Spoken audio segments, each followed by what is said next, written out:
கட்டரும்பு மொச்சதுன்னு சொன்னாங்க.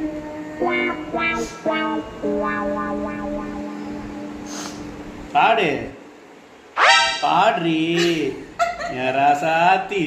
எப்படி இருந்தவனா என்ன போய் கிளிய துணி தைக்க வைக்கிறீங்க? அப்ப நான் எப்படி வந்திருக்கேன் பாரு. நான் முன்னாடி கிளியாத துணியா போட்டிருந்தேன். சொல்லுங்க. இப்ப நான் தானே கிழிச்சேன். உங்க குடும்பத்துக்கே நான் கிழிச்சேன். ட்ரெஸ் கிழிக்கிறது தான் பிரச்சனை.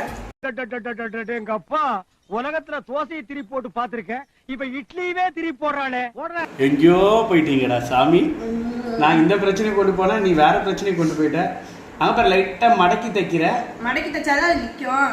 சரி ஒரு பக்கம் தூக்கிட்டு இருக்காதா? அப்படிதான் இருக்கும். அடுத்து அசிங்கமா இருக்காது? அசிங்கமா இருக்குன்னா வேற ட்ரெஸ் எடுங்கன்றேன்.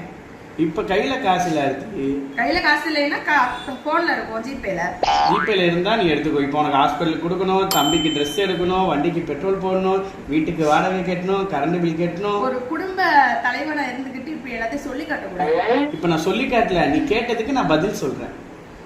அப்ப என்ன கிழிஞ்ச பேண்ட போட்டு போவாங்க? கிழிஞ்ச பேண்ட் போட்டு போக முடியாதனால தான் உன்னை தைக்க சொல்றேன். இப்ப சூழ்நிலை இப்ப வாங்குறதுக்கு சூழ்நிலை இல்ல. பையனுக்கு ட்ரெஸ் எடுக்கணும்ல. பையனுக்கு மட்டும் நான் எங்களுக்குலாம் இல்லையா? அடுத்து 2 தட்டு எடுத்துக்கோ.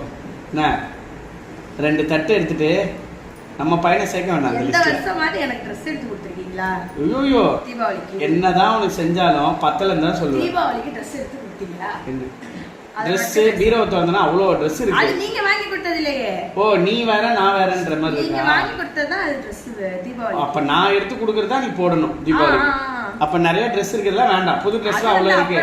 புது ட்ரெஸ் எங்க இருக்கு? இல்ல பெரியப்பா எடுத்து கொடுத்தாங்கல்ல. ஆமா பெரியப்பா தீபாவளிக்கு எடுத்து கொடுத்தாங்க. சரி அத போட்டு அட்ஜஸ்ட் பண்ணலாம்ல. ஒரு வருஷமா தீபாவளிக்கு எடுத்து கொடுக்கலாம்ல. என்னது கல்யாணம் முடிஞ்சு 5 வருஷம் ஆகும்.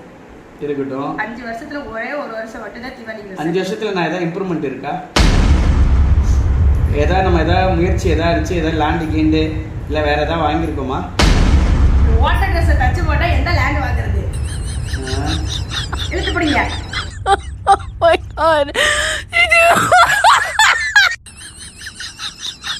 இதுதான் இதுக்கு தான் நான் வந்து அப்பாயின்மெண்ட் பண்ணியிருக்க பொழுது வீட்டில். டைம் பாருங்க 10:30 மணி ஆகுது. இன்னும் போர்ட்டல் வந்து நான் லாகினே பண்ணலை. கடைசியில் கிழிஞ்ச துணி தைக்கிறதுக்கு உட்கார வச்சாச்சு.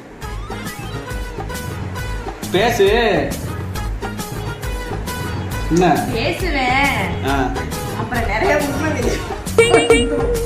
பரவாயில்லையா? என்ன உண்மை வரும்? என்ன வரும்?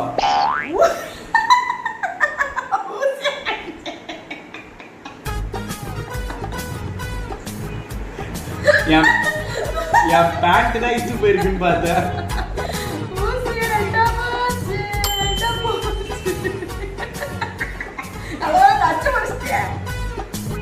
நல்ல வேலை வீடியோ எவிடன்ஸோட ஒன்று மாட்டிடுச்சு. முடிகிற டைம் லாஸ்ட் டைம் விட்டு திருப்பி விட்டுறாதுல்ல. திருப்பி அதை தைக்கிறதுக்கு இந்த விஷயம் வேணா வச்சுக்கோ. ரெடி ஆயிடுச்சா? திருப்பி காமி. பக்காவா ஆயிடுச்சுன்னு காட்டு. பேண்ட் ஸ்டெடியா காமி. அப்படி காமிச்சா எப்படி தெரியும்?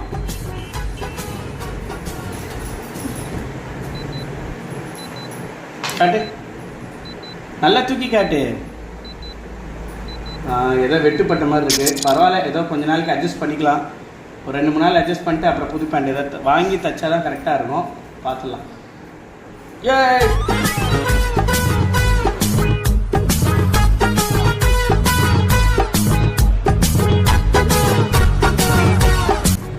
முதல் முறையா ஒரு கிழிஞ்ச துணி தச்சதுக்கு ஊசி உடஞ்சதுன்னு பார்த்தீங்கன்னா இங்கதான் ஊசி ரெண்டா உடஞ்சு போச்சு. ஊசி இத்து போயிட்டு இருக்குன்னு நினைக்கிறேன். ஊசி இத்து போச்சு, பேண்ட் இத்து போச்சு, நீங்களே இத்து போயிட்டீங்க. சரி ரைட் ஓகே. அப்போ என்னையும் தச்சிரு. எக்ஸ்சேஞ்ச் பண்ணுங்க. எக்ஸ்சேஞ்ச் இது நல்லா இருக்கு. அதே எக்ஸ்சேஞ்ச் எனக்கு கொடுத்தா நல்லா இருக்கு. Bumper offer. Only fixed. எக்ஸ்சேஞ்சும் இல்ல ரிட்டர்னும் இல்ல. Only fixed. ஜெயில்ல மாட்டியாச்சு. அவ்வளவுதான். இனிமே பூட்டு திறக்கலாம் முடியாது. கலியோ கஞ்சியோ சாவோ ரெண்டுமே மூணுமே